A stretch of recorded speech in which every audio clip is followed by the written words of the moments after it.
유대교와 기독교, 이슬람교 등 세계 3대 유일 신교의 성지인 예루살렘. 그래서 이스라엘과 팔레스타인이 서로 자신들의 수도라고 주장하는 땅입니다.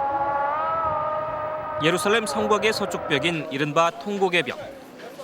옛 이스라엘 왕국의 성벽 일부인 이 벽은 성지 회복을 기원하는 유대인들에겐 영원한 정신적 고향입니다.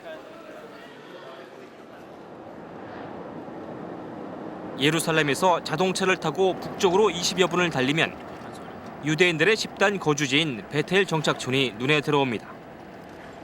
팔레스타인 자치지역 안에 있는 탓에 입구에선 테러 방지를 위한 까다로운 신분 확인 작업이 이루어집니다.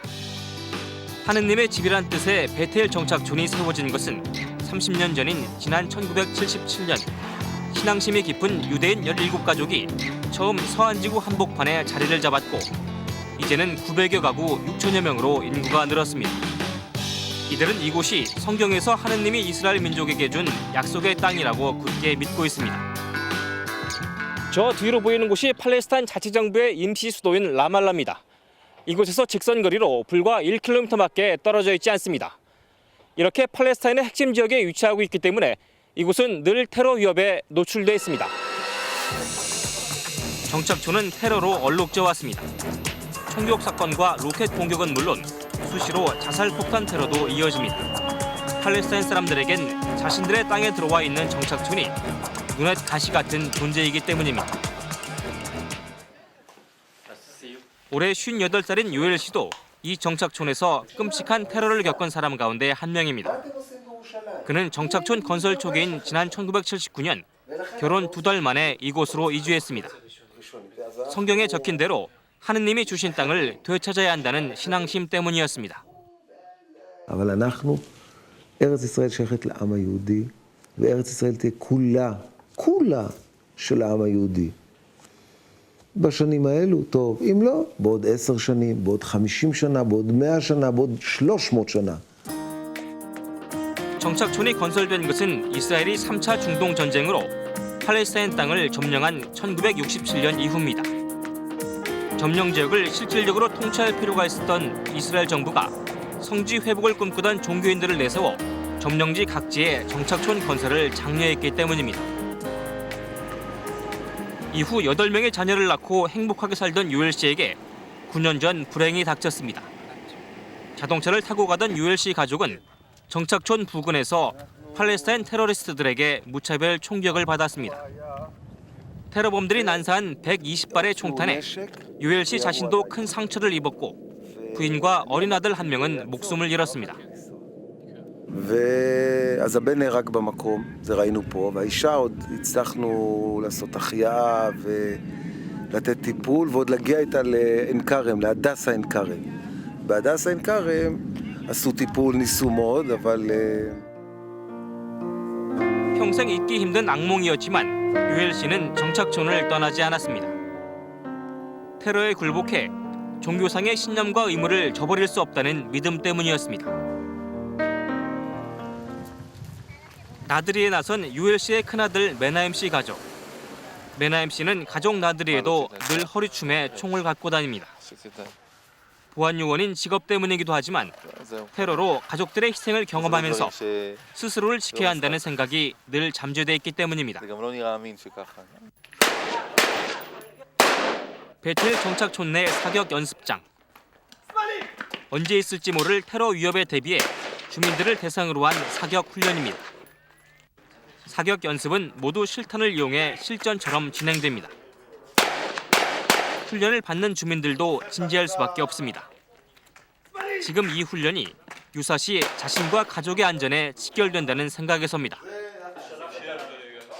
איך להתמודד עם מצב שמחבל שנכנס ליישוב. היום מחבל שנכנס ליישוב נכנס למטרה שנקראת מסע הרג. להרוג כמה שיותר אנשים וכמה שפחות זמן.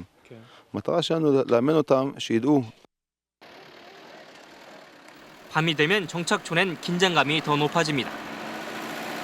보안요원인 모모도 야간 순찰에 나섰습니다. 정착촌엔 이렇게 24시간 감시 체제가 이어집니다.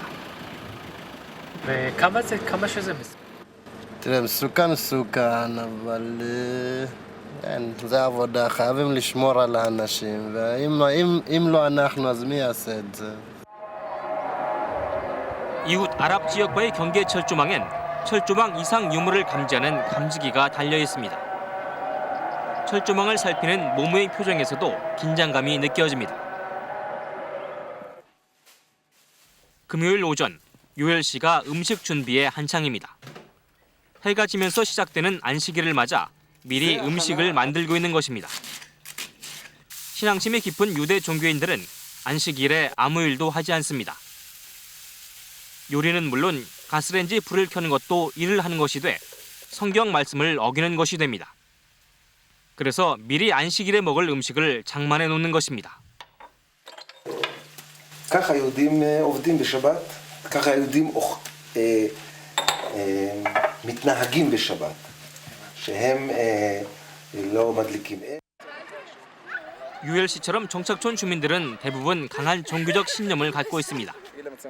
적대적인 환경에 둘러싸여 있지만 이들에게 정착촌에서의 삶은 단순한 생활이 아니라 신앙을 행동으로 옮기는 과정입니다. 주민들은 절대 이 땅을 포기할 수 없다고 말합니다. 수십 년간 살아온 삶의 터전이기 때문입니다. 어렵게 되찾은 조상들의 땅이기에 더더욱 이곳을 떠난다는 것은 상상할 수조차 없습니다. 2년 전 이스라엘 정부는 가자지구 정착촌 21개 전부와 서안 내 4개 정착촌을 강제 철거했습니다. 팔레스타인으로부터의 일방적인 분리 정책의 일환이었습니다. 이 과정에서 정착촌 주민들은 이스라엘 정부를 성토하며 강하게 저항했습니다. 베텔 정착촌 주민들도 국제사회 여론에 굴복하는 듯한 이스라엘 정부 정책에 강한 불만을 표시하고 있습니다. אנחנו לא נצא מפה, אפילו בכוח לא נצא מפה. לא נצא, אנחנו פה לעולם. לא נצא מפה, יהיה פה פייט, יהיה פה מאבק. לא נצא מפה. האמריקאים לא יגידו לנו מה לעשות, ולא האמריקאים, ולא האנגלים, ולא הצרפתים. 오히려 팔레스타인이 자신들의 땅을 부당하게 빼앗았다는 게 정착촌 주민들의 생각입니다. 하지만 팔레스타인 사람들의 주장은 정반대입니다. Settlements is a big problem for the Palestinians because they takes our lands and they limited the area where we live. So it's our life is become difficult. 정착촌은 중동 평화의 가장 큰 걸림돌 가운데 하나입니다.